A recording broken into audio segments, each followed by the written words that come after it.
Bonjour à vous les copains, bonjour à vous tout le monde, bonjour à toi, bonjour à vous. Je voulais d'abord commencer cet épisode par une petite, un petit message. J'ai eu déjà quelques retours du coup sur les premiers épisodes, et l'un des retours qui est venu particulièrement, c'est on ne sait pas vraiment ce que tu veux raconter avec l'émission. Un retour qui m'a un peu perturbé entre guillemets parce que je pensais l'avoir déjà dit sur le premier épisode et visiblement non, ou en tout cas pas assez clairement. Du coup, je voudrais juste revenir là-dessus avant de continuer.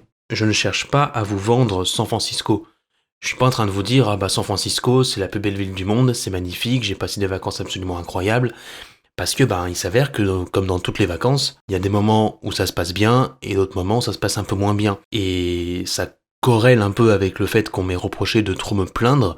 Alors sur le premier épisode, j'avais plus ou moins expliqué pourquoi. Sur le second, j'ai pas eu l'impression vraiment que je me plaigne plus que ça, mais ça peut arriver. Et si c'est le cas, c'est parce que oui, je vais peut-être parfois parler de deux trois trucs qu'on a peut-être pu voir ou qu'on a peut-être pu remarquer, qui m'ont un peu déplu, mais dans l'ensemble, c'est un voyage que j'ai beaucoup aimé et j'espère vous l'expliquer plus en détail au fur et à mesure des épisodes. Et parfois, il y a des choses aussi que j'ai aimées, tout simplement, sur lesquelles je vais pas trop pouvoir m'attarder dessus. Par exemple, l'exemple qu'on m'a donné, c'était l'exemple du Palace of Fine Arts. Malheureusement, à part vous dire que c'était absolument magnifique, que j'ai adoré cet endroit et qu'il était hyper chill, hyper détente et on avait envie d'y rester des heures et des heures, c'est purement émotionnel et du ressenti ce que j'ai vécu là-bas. Il n'y a pas forcément grand-chose à dire. Et pour ce qui est de l'histoire du monument, en fait, c'est pas vraiment à moi de vous l'expliquer. Moi, je suis qu'un touriste qui est parti là-bas 2 semaines, qui a visité plein de choses, et du coup, je suis pas forcément là pour vous expliquer l'histoire de la ville, ou en tout cas l'histoire des monuments. Si vraiment ça vous intéresse plus que ça, faut pas hésiter à vous pencher dessus par vous-même.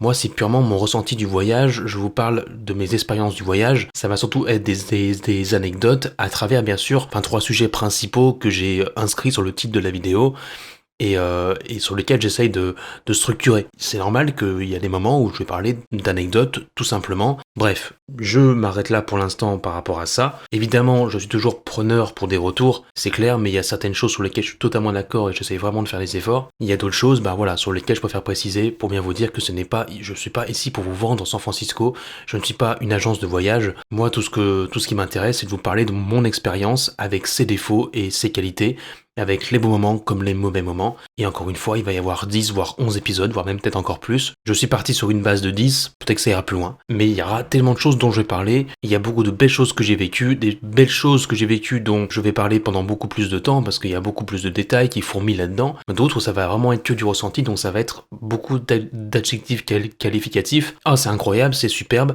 Et les photos sont là justement pour montrer ce pourquoi je trouve ça beau, ce pourquoi je trouve ça vraiment bien et vraiment chouette. Voilà. Donc écoutez, je vous souhaite de passer un très bon moment devant cet épisode. J'espère que ça va bien vous plaire. Bonne écoute et bon visionnage.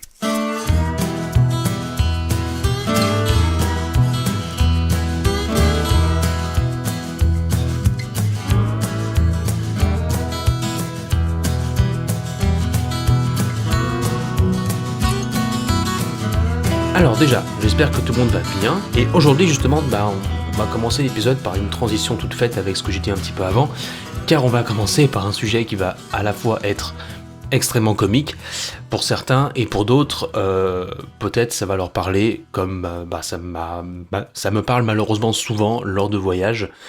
Aujourd'hui, je vous en avais parlé lors de la dernière émission, on va parler de constipation. J'ai précisé d'ailleurs sur ma petite fiche, constipation intense. Alors pourquoi est-ce que je parle de ça déjà ? C'est parce que, on va se dire, c'est bizarre. Pourquoi est-ce que tu parles de constipation, mon frérot ? Il s'est avéré qu'en fait, que sur la première semaine à San Francisco, j'avais beaucoup de soucis pour faire caca. J'en parle parce que c'est une expérience de voyage, comme je disais lors de mon intro. Il s'avère déjà que quand je voyage, que ce soit en France ou à l'étranger, ou voilà, j'ai toujours ce problème-là. C'est-à-dire que très souvent, au bout de... ça dure vraiment, hein, mais je vous jure, une semaine facilement. Des fois un peu moins, des fois c'est rarement plus quand même. Et je n'arrive pas, voilà, tout simplement, à lâcher tout ce que j'ai dans le ventre. Et Dieu sait que quand on est en vacances, on bouffe. On bouffe pas toujours des choses très saines, on bouffe pas toujours des choses forcément dont on a l'habitude. Et du coup forcément c'est un peu perturbant, ça gâche un peu l'expérience, mine de rien. C'est Bah, parce que du coup, on se prive de manger des choses qu'on aimerait peut-être manger en vacances. En l'occurrence, à San Francisco, des burgers, des sodas, des pizzas, des choses comme ça. Alors, c'est pas forcément les plats locaux. C'est vrai que l'alimentation change beaucoup. Et forcément, bah, le corps qui a des neurones, hein, je vous le rappelle, bah, forcément, va avoir un peu de mal parfois à accumuler certains ingrédients. Et la seconde raison, c'est qu'en fait, il y a pour certaines personnes, pas pour tout le monde, le corps n'est pas habitué à l'environnement, tout simplement. J'en ai parlé avec beaucoup de gens qui sont proches, même avec un médecin, il y a quelques années déjà, je m'en souviens, qui m'avait dit qu'effectivement, ça arrive chez beaucoup de gens. Encore une fois, c'est dû aux neurones, hein, vraiment, c'est fou en fait ce qui se passe là-bas dedans, parce que quand on change tout simplement d'environnement, pas que l'alimentation, mais surtout de l'environnement, vraiment, c'est important, et ben le corps va avoir du mal, tout simplement, à faire caca. Donc si jamais ça vous arrive, et c'est un sujet qui est encore un peu tabou peut-être pour vous, faut pas hésiter déjà à en parler avec la personne avec qui vous êtes, ou même avec des gens peut-être avec qui vous pouvez sympathiser durant le voyage, et surtout ne pas hésiter avant le départ, même, par exemple même pour ceux qui n'ont jamais voyagé, ou qui ont peut-être pas forcément eu ce problème de base, n'hésitez absolument pas à prendre des laxatifs avant. Ça peut paraître un peu stupide dit comme ça, mais croyez-moi, ça peut peut-être pas non plus vous sauver la vie, mais en tout cas rendre le voyage plus agréable. C'est pas forcément marrant d'aller acheter des laxatifs sur place comme moi j'ai pu faire, parce que tout simplement bon bah c'est un peu gênant déjà, et puis on n'a pas envie forcément de perdre du temps à aller acheter des laxatifs alors qu'on pourrait faire la fête, manger des bons trucs, marcher, visiter des musées, des choses, des endroits, des quartiers. Enfin bref, ce que fait un touriste lambda quoi en soi. Donc du coup, je vais partir aussi sur une anecdote par rapport à ça. Il faut savoir un truc, c'est que les toilettes de l'auberge, en plus, c'est assez particulier, mais vraiment, les portes sont minuscules. Alors je m'explique. La porte ne va pas jusqu'au plafond, dans les toilettes publiques surtout. Elle s'arrête genre à 30 centimètres avant le plafond, et au sol c'est pareil. En fait, t'as une ouverture jusqu'à quasiment 30, voire même plus, peut-être 40 centimètres d'ouverture. T'es stressé parce que t'arrives pas à chier, ça t'énerve et tout. Et du coup, t'oses pas non plus complètement tout lâcher, parce que du coup, tu te dis, mais j'ai l'impression vraiment de ne pas être seul dans la pièce, en fait, du coup. Donc c'était un peu compliqué au début, j'étais là. Puis après, hein, voilà, ça s'est fait tout seul, y a pas de souci là-dessus. Et vraiment, là où on pensait que c'était justement un avantage, c'est qu'en fait, eux, leur toilette, c'est pas la chasse d'eau qui passe par le haut, enfin l'eau en fait qui passe par le haut, non, c'est vraiment une sorte d'aspiration, donc du coup ça aspire bah, ta pisse et ta merde quoi, voilà, pour être totalement... ou autre chose, hein, je sais pas ce que vous mettez dedans, ça me regarde pas. Et bah au début, nous avec mon coloc, on se disait ah mais c'est super bien ça en vrai, normalement ça devrait mieux marcher, du coup ça devrait partir plus vite. Et bah il s'avérait que bah du coup le jour où j'ai réussi à sortir tout ce que j'avais dans le ventre, et bah il s'avérait que bah c'était un bon morceau, hein, on va pas rentrer dans les détails. Et là je me suis retrouvé un peu en mode oh putain, j'espère vraiment que ça va partir, et il s'avère que c'est pas parti. Ben, en vrai, j'avoue, hein, j'admets, j'en ai parlé à personne, juste, j'étais en mode, bon, je vais laisser ça là, et je vais partir discrètement. Et bah, d'habitude, ce qu'on fait dans ces cas-là, c'est, excusez-moi, hein, ça va vraiment être, bon, pas forcément sympathique à entendre, on prend un couteau, et on coupe la merde en deux. Sauf que j'allais pas demander en anglais à un mec à la caisse de lui dire est-ce que je pourrais avoir un couteau pour couper mon caca, s'il vous plaît. Déjà, quand j'en parle à des potes, ils sont morts de rire, mais alors t'imagines avec quelqu'un comme ça, de lambda, bon, c'est pas forcément très... avec un anglais extrêmement peu convenable, je sais pas si ça marcherait vraiment. Donc voilà, donc j'ai eu cette expérience-là, et donc ça a duré, voilà, ça a duré une semaine, après ça allait mieux. Le moment où justement on est parti à Chinatown, juste avant, on cherchait en fait on cherchait un escape game, parce que bah, mon coloc, voilà, travaille dans un escape game. Et à ce moment-là, je me souviens que pendant que lui, il essayait de prendre des renseignements pour faire une partie un jour ou pas, moi, à ce moment-là, tout ce que j'avais envie, c'était de chier, et du coup, je leur ai vraiment demandé, est-ce que je peux utiliser vos toilettes? Je suis resté là-bas 15 minutes, à lâcher des petites crottes de rien du tout, alors que mon ventre avait mal comme pas possible. Parce que je pouvais chier quand même, hein, mais c'était vraiment des tout petites crottes de rien du tout, hein, c'était que dalle. Et c'était sous un effort, enfin après un effort absolument horrible. Ah, c'est comme si je devais accoucher. Je manque pas de respect aux femmes qui accouchent, évidemment, mais c'est juste que c'était vraiment... J'étais tout rouge après, j'ai l'impression que les veines de mes joues allaient exploser, tellement je me donnais à fond pour chier ne serait-ce qu'un millimètre de caca, c'était affreux. Du coup, forcément, il y a eu des jours où j'ai mal au ventre, quand on marchait, comme je le disais d'ailleurs dans l'ancienne émission, c'est que bah oui, des fois, à Chinatown, j'ai pas pu profiter à fond, parce que du coup, vraiment, j'avais mal au ventre, quoi, j'avais mal au bide, et ça me stressait, ça me faisait peur. L'idée même de me retrouver peut-être à l'hôpital aux États-Unis alors que je n'ai pas de réseau, j'ai pas tout ça, ça me ça me terrorisait littéralement. Surtout que là-bas, les frais sont exorbitants. Et j'avais pas envie de me retrouver pour un truc aussi con. Voilà. Donc, prenez vraiment des laxatifs avant. J'en ai chez moi, j'aurais dû en prendre et je les ai oubliés. Je pensais. Pourtant, j'ai l'habitude de pas. Voilà. Mais je me suis dit, bon, je vais faire attention. Ce que je vous conseille, l'avantage de San Francisco, c'est que vraiment, c'est prenez des fruits. Il y en a plein à San Francisco. Vraiment. Beaucoup plus qu'à New York. J'ai pris des figues. Ça m'a beaucoup aidé. En tout cas, ça a pu participer, je pense, à l'œuvre finale. Voilà. L'œuvre finale qui est restée bloquée dans les toilettes et que je n'ai pas pu évacuer. Voilà, je suis désolé d'ailleurs aux personnes qui m'écoutent et qui ont dû nettoyer cette merde. Je pense pas qu'elles m'écoutent, mais je suis désolé profondément. Mais voilà, pour la petite anecdote, aujourd'hui ça va bien mieux. J'ai pu faire caca après et j'ai pu profiter à fond de mon voyage. C'était génial. Mais si jamais vous êtes, voilà, n'hésitez pas. Je sais pas qui va écouter ça. Je pense très peu de personnes, mais c'est pas trop grave. Laissez un petit message, juste pour me dire, Louis, je te comprends. Merci d'en parler. Voilà. Peut-être que c'est pas si tabou que ça, mais peu importe, j'en parle quand même. On verra bien. Ensuite, on va partir sur un sujet un peu plus gai, en tout cas un peu moins, un peu moins bizarre. On va parler du Blue and Gold Fleet. Alors, qu'est-ce que c'est que le Blue and Gold Fleet? C'est, comme le nom l'indique, du coup, un navire de croisière, du coup, qui nous fait passer par la baie de San Francisco. Donc, on commence vraiment pas loin de Fisherman Wharf. C'est là qu'on part, hein, d'ailleurs. Donc, Fisherman Wharf, encore une fois, si jamais vous le savez pas, c'est vraiment c'est sur les, du coup, c'est dans la baie de San Francisco, sur la côte plus est, vraiment sur, voilà. Donc, c'est pas loin de Embarcadero, tout ça, etc. Le Fisherman Wharf, qui est un endroit extrêmement, extrêmement touristique de la ville. Et en fait, on a eu cette opportunité-là parce que on avait pris le City Pass. Et en fait, dans le City Pass, on avait 2 activités obligatoires, dont le Blue and Gold Fleet. Et je crois aussi, justement, on en parlera après, l'Aquarium of the Bay. Et ensuite, on avait 3 ou 4 autres choses à faire. Et sur les 3 ou 4 choses, activités proposées, on pouvait en prendre 2 de notre choix. Et alors déjà, pour ceux qui ne savent pas ce que c'est qu'un City Pass, en gros, c'est une sorte de QR code qui te propose en fait un tarif réduit et qui réunit plusieurs activités dans la ville que tu peux faire à moindre coût.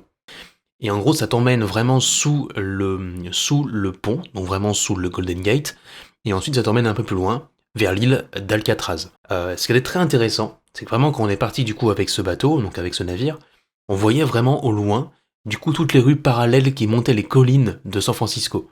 Vraiment, c'était trop beau. En plus, avec le soleil justement au fond, ça rendait vraiment bien. Et c'est là qu'on voit en fait justement toute l'importance des collines de San Francisco quand tu les vois au loin comme ça, toutes parallèles, hein, comme toutes les rues américaines, les villes américaines, pardon.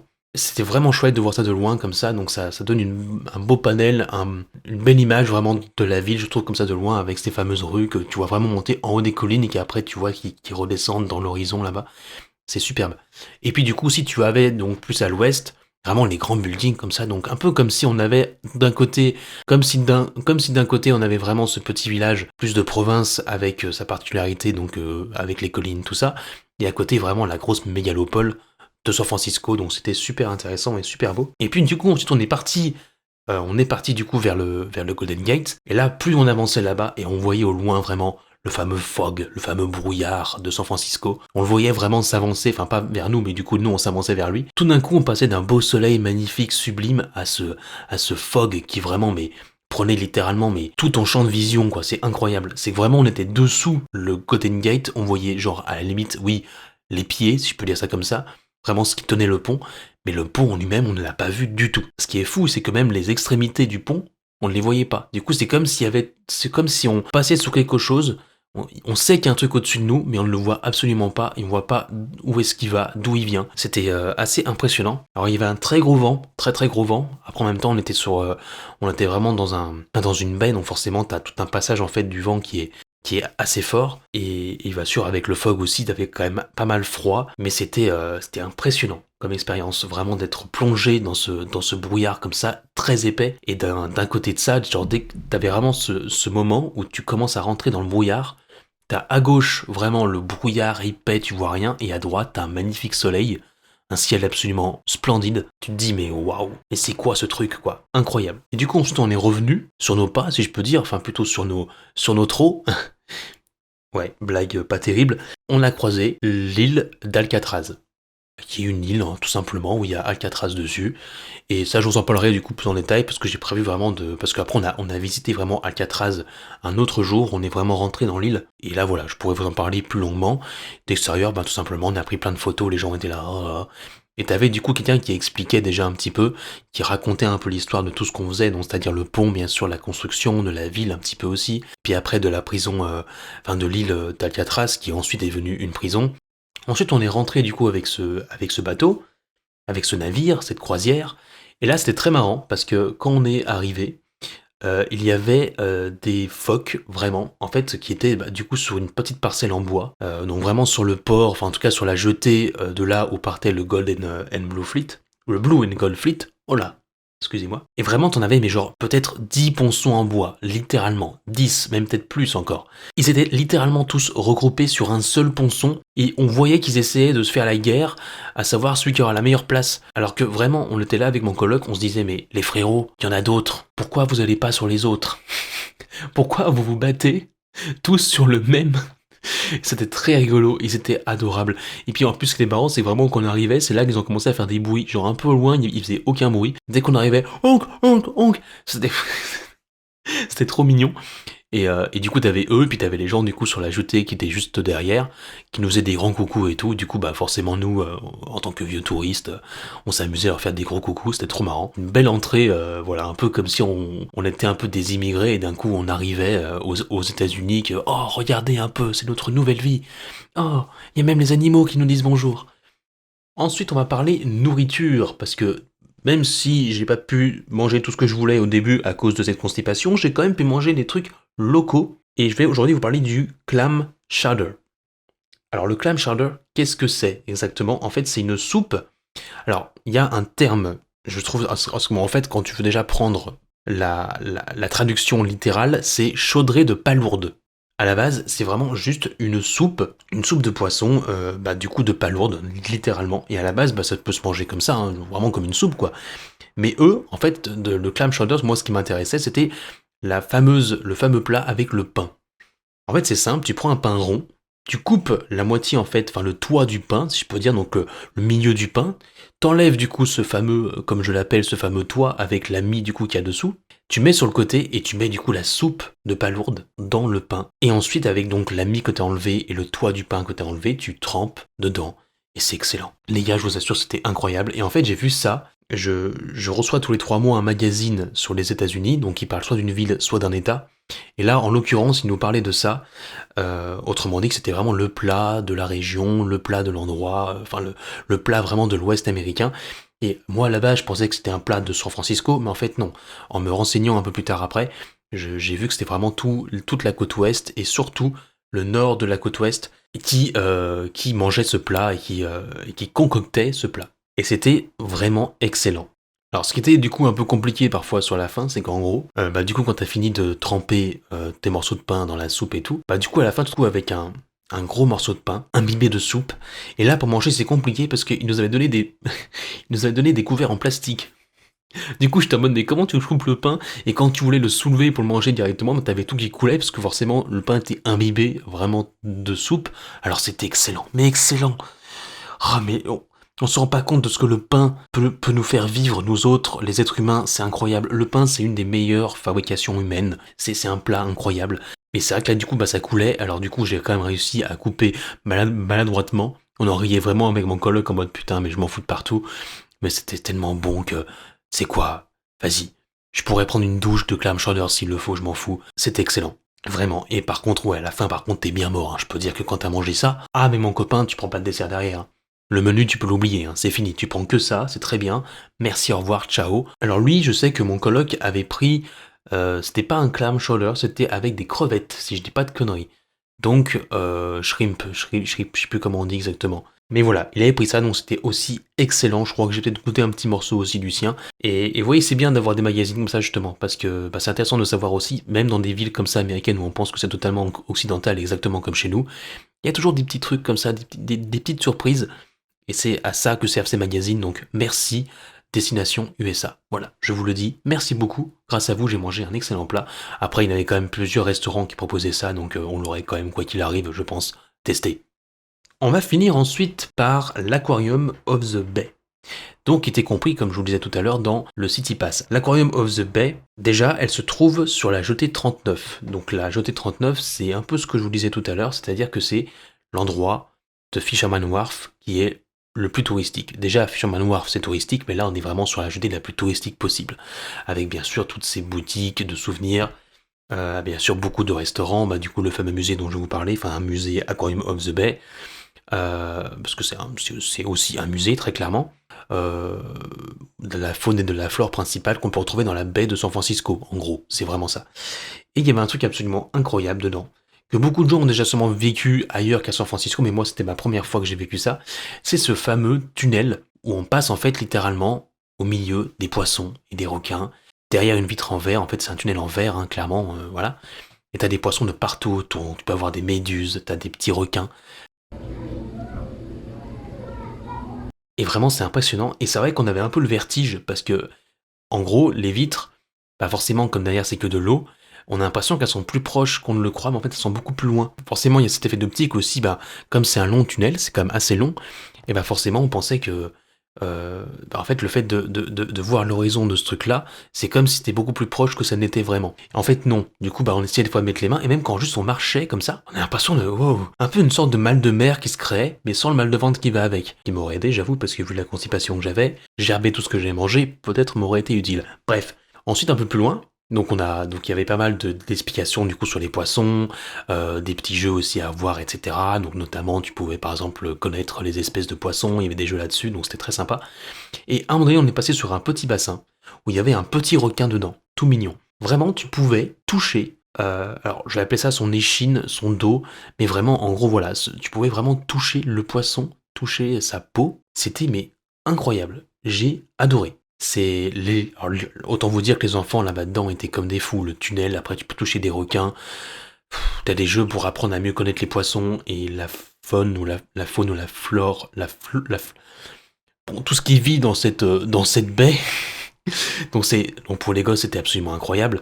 Et même moi j'étais trop content de pouvoir toucher un petit requin et c'est particulier, tu vois. C'est comme quand tu touches un serpent, c'est comme quand c'est rugueux, c'est à la fois un peu humide, parce que là forcément c'était dans l'eau, donc c'était logique que ce soit humide, mais c'est un peu un petit côté rugueux comme ça.